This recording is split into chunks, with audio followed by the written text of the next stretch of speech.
corporates go into those organizations, as the ministers go, as the labor unions go. They have no intention of coming up with a solution. They are there to show each other up. And I've been in the corporate, I've been working for COSATU, I've been on the government side, I've been on the academic side, I've written commentary on it. And I'm saying, hell, who is fooling who? So that's why we are not moving. My final point is, what should we be doing? We are in a constitutional democracy. If the government is failing, and if the president is failing, as COSATU, in fact, to their credit, for the past 20 years, this is the best thing that they've done. They've come and said, we don't agree with it. Because that takes a lot of courage. I mean, I must tell you, politically it's not simple to make that a statement. Business is still pussyfooting around the issue.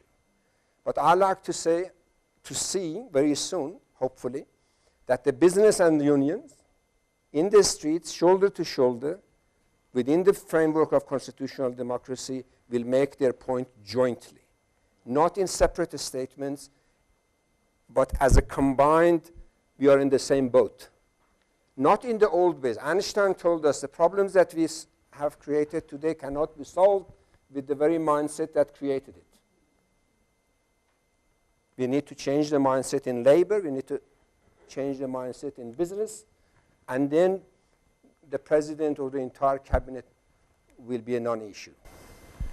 Let's come to you, Bheki, and also maybe take on the question. I think the sector that constitutes the majority of COSATU members now is the public service. Yeah. What does that tell us about what's happening in the economy? Look, let me start by answering the question as to why the union membership does not grow when the union is supposed to be the savior of those people. In crisis, everybody, in theoretical terms, everybody should be saying, I'm going to join the union so that I can be protected in that issues. The first issue is the question of fear, because people knows that if you join the union today, before the union arrive in the workplace, your jobs will be lost. So in a society where that fear is, nobody wants to join the union. They wish everybody should join to get the majority and recognition, then they will join thereafter. That's why the reasons that in the public sector, because most of the people know that particular right, and they know that they can join the particular union, is growing in terms of membership, not only for COSATU, but right. The whole public sector is able to be joining the union. What apartheid has achieved to do, which is different from the other countries, was that all the people were dispossessed of whatever they have. Make it difficult for labor to put more demands when they know that if they withdraw their labor, power, somebody will be on the gate to take their jobs. So make it very, very difficult to push for more, because you know that the state, as it happened in many cases, they will be supporting those who are strength. In other words, they will support businesses, because from businesses they get taxes. On the question of Japan and all the other countries, the developed countries, there's one thing that stands out for me is the population growth in relation to those countries. And even if you look to Europe, they need migrant workers because the population is aging, so they need them. In Africa, which is unfortunate, not only in Africa, where people are poor and they have no jobs, the population grows. We normally joke that when people have nothing to do, what they normally do is sex and produce kids that you cannot be able to feed. Look at Ethiopia, look at Somalia, look at Kar, where there are real crises. Look to the children that they carry along the road working long distances. It's a reality. It happened in that way. So in Japan, there's a different things. They are well sophisticated in terms of skill, but the population is aging in terms of dealing with those particular issues. Now, is that sometimes labor does not put its case quite correctly to be listened to.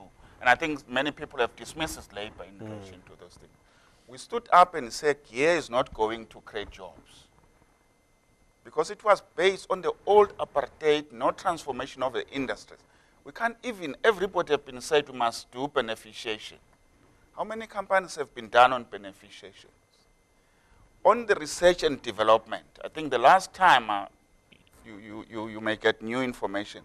When South Africa did something wonderful, South Africa under apartheid, under the boycott was to develop the Sasol technology. Wonders. Nobody will have thought that you can get oil from coal. A state company, what happened with it? Under the BEE and all those things, was sold on a one-rand sale. Who's the owners?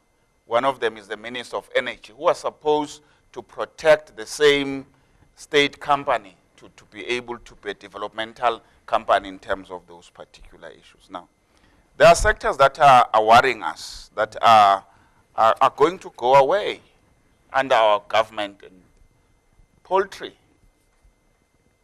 is going away, and it's going fast. On top of that, government is talking about attacking the sugar industry with the tax. It's going to go away.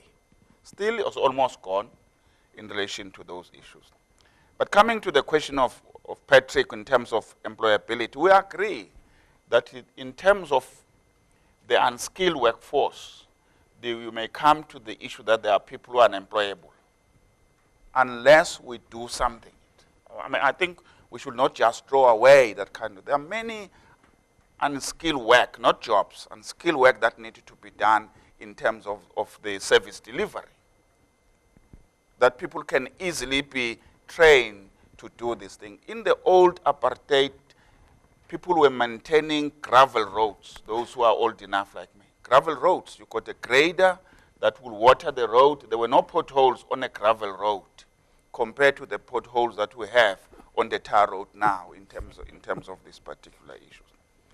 On the pass rate, sometimes people don't listen when the trade unions speak because they regarded the teachers to be lazy and all those issues.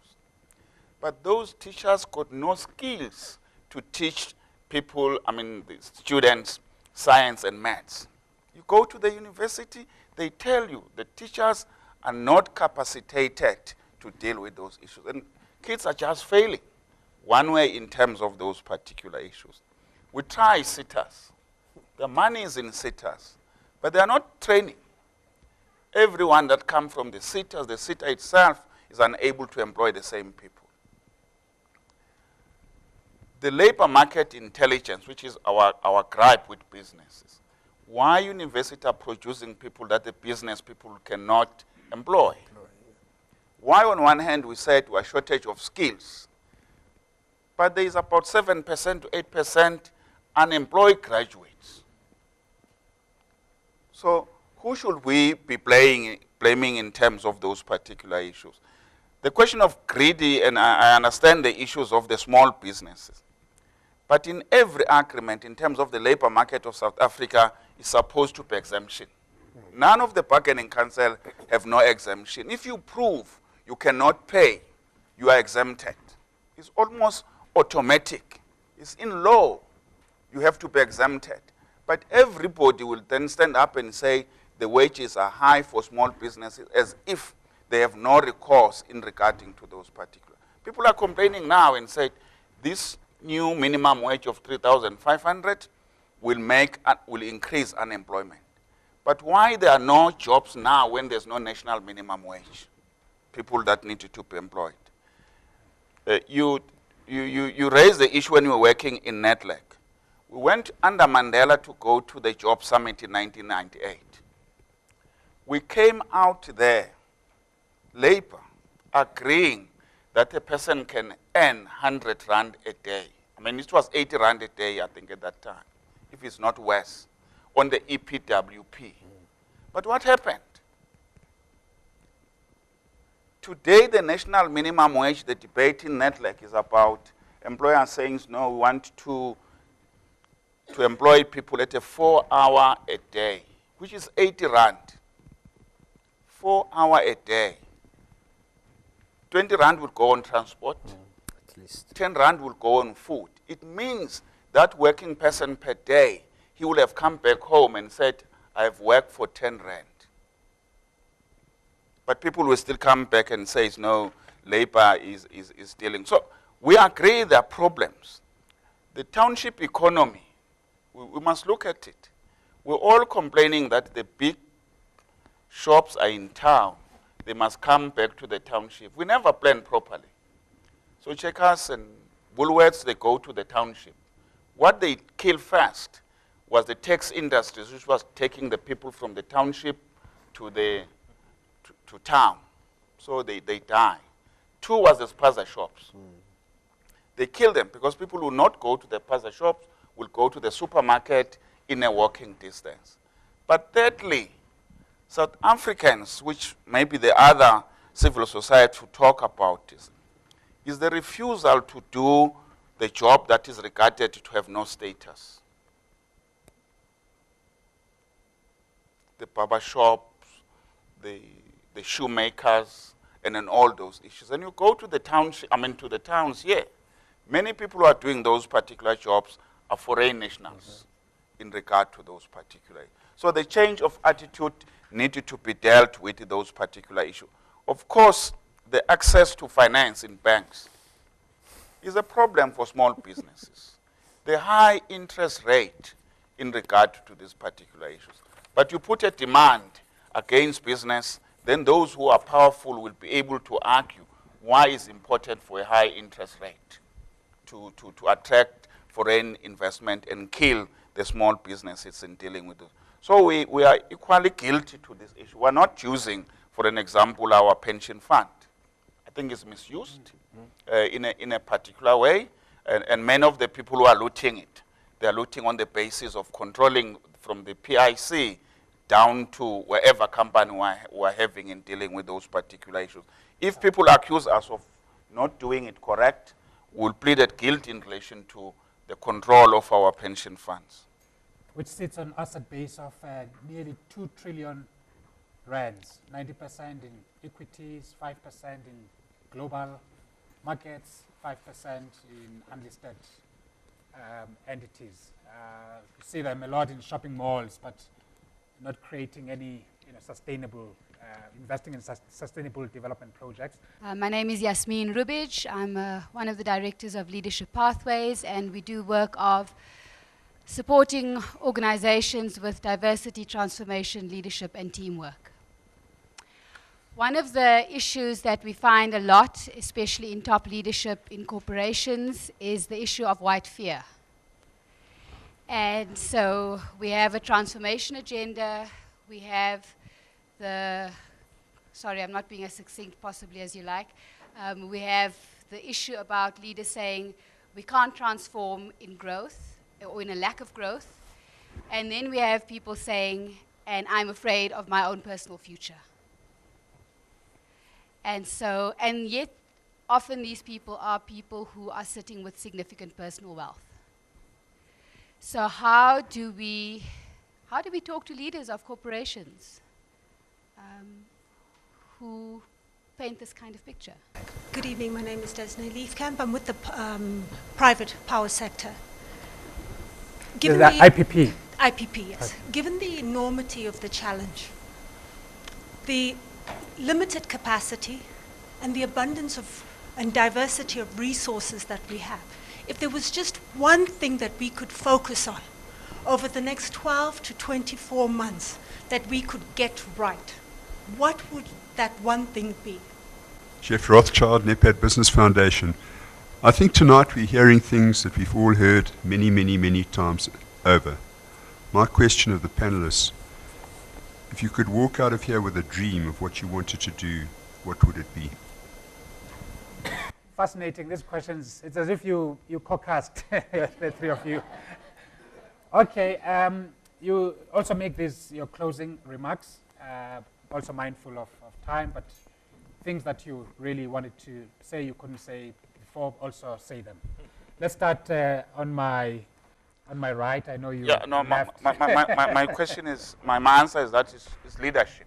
That's what we need. We need people who are brave to take decision and to travel these untraveled roads and do things differently. But more so is the issue of governance and issues of just be anti-corruption, whatever form it takes, and stand up and say, we are not going to allow corruption. That's why for us, when we are talking about this state capture, we said we need this commission. We don't care who appoints it, but we're interested in terms of reference.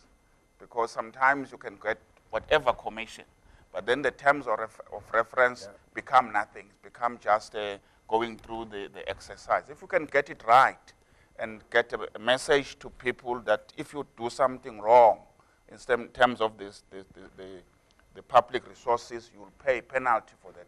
Even if we have to call for some kind of amnesty for people to come up and say, I have wronged the society, I'm prepared to pay back, and all those things, I think it would be a good achievement for me. Good, thanks. I think that needs a seminar or a session on its own. Iraj. But I think it's a good seminar that you start organizing it because, yeah, I mean, it's such an important issue. I think this, the one thing, what do we do depends what do you want to do. If you want to put South Africa back on track, you need to spend the next year and the next however long to drive the leadership out and to, in business, in labor, in government, and to focus the mind on national interest. I come back to my first point. 40% of our population every night going through suffering. We need to feel that and we need to do something about it. It's not academic, it's real. If you look at the statistics of women abuse, children abuse, these are not irrelevant stuff. And leadership of business, whether they are white or black, they need to engage with these issues. And we can't leave it for another year and another time because these are real pains that the society is going through. And so I think my dream would be that we rediscover our national commitment across all sectors of the society. And I like to believe that the crisis that we're going through is focusing our mind that the issue is far deeper and wider than just simply racial issues. We need to refocus on the ethical issues of the society. We need to say, what is the South African ethics? Whether you are white, black, male or female, in high office or in whatever.